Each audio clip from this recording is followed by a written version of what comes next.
Bonjour à tous.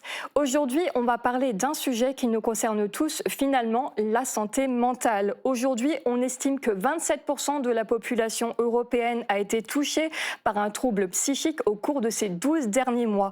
C'est selon une étude menée au niveau européen. Les premiers signaux d'alerte ne sont pas toujours évidents à identifier. Alors, pour mieux les comprendre et savoir agir, l'association Premier Secours en santé mentale lance dès le mois de mars de nouvelles formations ici sur notre territoire à Sarreguemines. Et pour nous en parler, on reçoit tout de suite Grégory Girardin, donc infirmier libéral et formateur en premier secours en santé mentale. Bonjour à vous. Bonjour Camille. Merci d'être parmi nous sur Mosaïque Cristal. Merci de me recevoir. Donc en général, lorsque l'on entend le mot santé mentale, on pense tout de suite à des conversations comme aller voir tout de suite le psychologue ou finalement cette santé mentale peut être associée à tout de suite l'hôpital psychiatrique.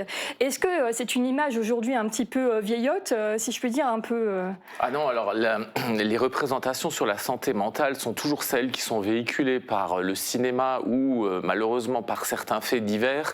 Elles sont très stigmatisantes pour les personnes concernées, alors que la santé mentale, c'est avant tout l'affaire de tous. Voilà. Donc quand on dit santé mentale, c'est le bien-être, on entend quoi exactement par santé mentale ? On va dire qu'une bonne santé mentale c'est ce qui doit permettre à un individu de se réaliser et de supporter les tensions normales de la vie. C'est pas, on va dire que la santé mentale n'est pas figée chez un individu, elle va évoluer tout au long de la vie, mais c'est l'état qu'on doit garder pour se réaliser, occuper un rôle dans la communauté, qu'il soit professionnel ou bénévole, ou toute chose qui permette de surmonter, on va dire, une vie normale. Voilà. Alors vous êtes infirmier libéral, donc en première ligne, vous êtes au quotidien en contact de patients. Quels sont finalement les premiers signaux d'alerte que vous repérez chez un patient lorsque l'on parle de santé mentale ? Alors, quand on parle de santé mentale, la première chose qui doit alerter, c'est une notion de souffrance. La personne dit ne pas aller bien, ou alors par d'autres biais, nous en apercevons. Parfois, on ne comprend pas cette souffrance. Parfois, elle est déconnectée de la réalité et on peut avoir tendance à rapidement rentrer dans des jugements parce que les causes de la souffrance, on ne les perçoit peut-être pas tout de suite.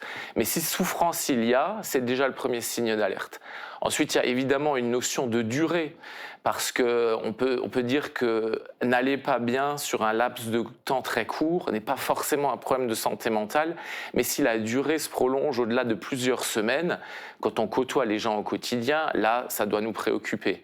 Et aussi, comme je disais, quand je définissais ce qu'est une bonne santé mentale, est-ce que la personne est toujours capable de faire face à sa vie quotidienne, à son travail, à sa famille et à tout ce que ça implique. Souvent, les gens qui sont concernés par un trouble, quelque part, ne fonctionnent plus tout à fait aussi bien pour affronter les choses de la vie quotidienne. Et il y a des personnes, des aidants par exemple, qui souhaitent venir en aide à leurs proches et qui peuvent être finalement concernés par ces troubles psychiques.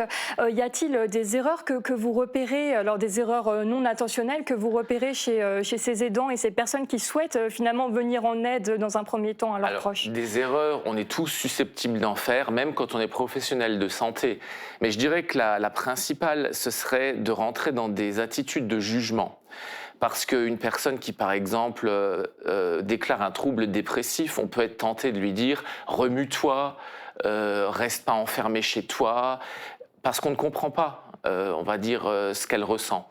Donc ça serait peut-être, j'ai envie de dire, l'attitude à éviter absolument quand on parle de santé mentale, c'est d'avoir des attitudes de jugement de l'autre. Et est-ce que, en quoi finalement cette expérience de terrain va vous aider à mener à bien cette nouvelle session de formation là, que vous allez proposer à Sarreguemines ? Est-ce qu'il y a justement des éléments que vous allez aborder un peu plus au programme cette fois-ci ? Alors, mon expérience professionnelle est un atout, évidemment, face aux participants qui ont une multitude de questions, mais je précise qu'il n'est pas nécessaire d'être professionnel de santé pour devenir formateur premier secours en santé mentale. C'est mon cas pourtant et ça m'aide beaucoup. Alors effectivement, depuis que je travaille, depuis que ma vie professionnelle a commencé, elle est presque exclusivement consacrée à des gens qui ont des problèmes de santé mentale, pas uniquement, mais j'en ai beaucoup côtoyé. Ça me donne beaucoup d'expérience et quand les gens témoignent de situations qu'ils ont vécues, ça m'en rappelle toujours une que moi j'ai vécue également. Donc oui, c'est un atout par rapport à ce partage d'expérience, tout à fait. Est-ce qu'il y a une anecdote comme ça, une situation qui vous a particulièrement marqué? Alors sans forcément rentrer dans les détails, bien sûr, secret professionnel oblige, mais est-ce qu'il y a une anecdote, finalement une situation qui vous a particulièrement marqué et que vous souhaiterez aussi, d'une manière ou d'une autre, aborder lors de cette formation? Alors, des situations personnelles, j'en ai beaucoup. J'en parle pas forcément au cours de la formation parce qu'on est tenu de rester fidèle au programme, mais on fait aussi du partage d'expérience. Moi, je sais que en tant que professionnel de santé, j'avais un collègue qui avait manifestement des problèmes par rapport à sa consommation d'alcool. Et j'étais très jeune à l'époque, très jeune professionnel, donc ça remonte un petit peu. Et je sais que j'ai décidé de lui en parler.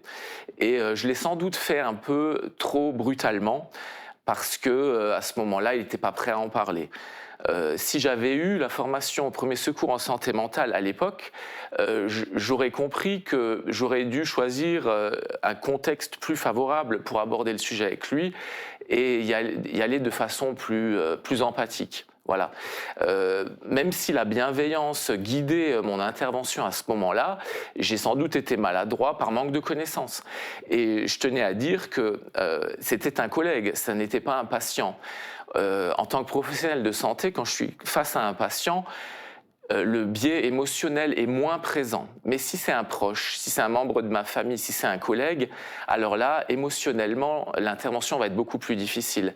Et la formation des premiers secours en santé mentale va tenir compte de ça, parce qu'elle s'adresse souvent à des proches de personnes concernées par les troubles, et pas forcément à des professionnels. Et donc, comment on aborde le sujet quand la personne qui commence à n'aller pas bien est un proche, c'est beaucoup plus délicat en fait. Et donc ça c'est un point fort de cette formation. Voilà, en tout cas c'est ce que moi j'y ai trouvé.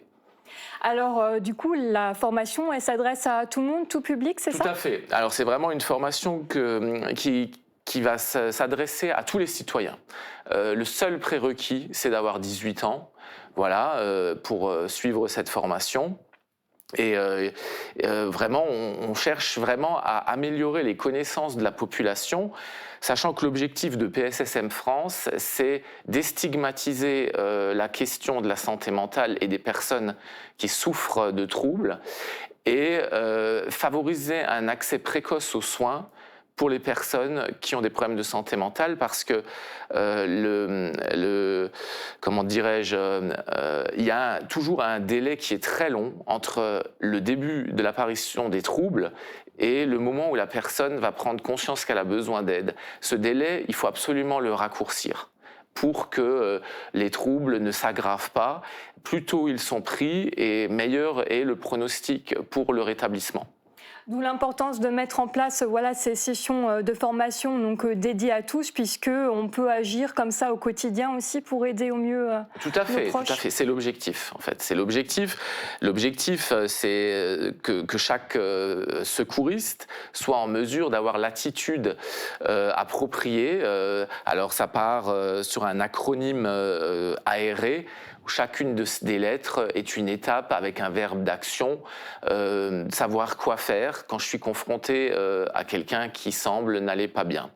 Il y a une étape qui est extrêmement importante dans le A de aérer, c'est approcher la personne, évaluer et assister. À ce stade-là, on va essayer de distinguer la situation de crise, c'est-à-dire la situation où une intervention est nécessaire immédiatement, des situations qui ne sont pas forcément des situations de crise, où je vais pouvoir éventuellement différer, ou réfléchir, prendre du recul, réfléchir sur les ressources que je peux déployer pour aider la personne.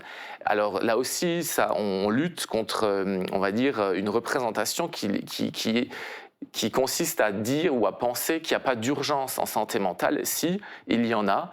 Il y en a où des situations, je n'en citerai qu'une, mais la plus marquante, la crise suicidaire par exemple. On ne peut pas dire, si une personne nous fait part de ses envies de se suicider, on ne peut pas dire « j'en reparlerai demain », parce que demain il sera peut-être trop tard. Donc il y a des situations où il faut immédiatement déclencher un secours, et d'autres où ce n'est pas forcément le cas. Voilà. À partir de quel moment on peut finalement participer à cette session de formation? Quelles sont les prochaines dates?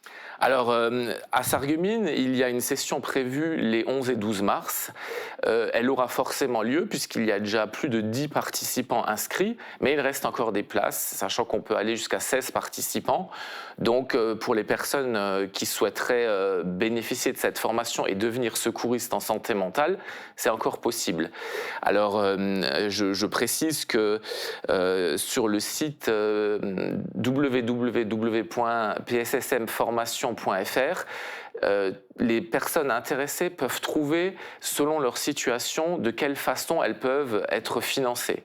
Qu'on soit salarié, travailleur indépendant, en recherche d'emploi, il y a tout un listing de méthodes pour trouver des financements pour pouvoir participer à cette formation.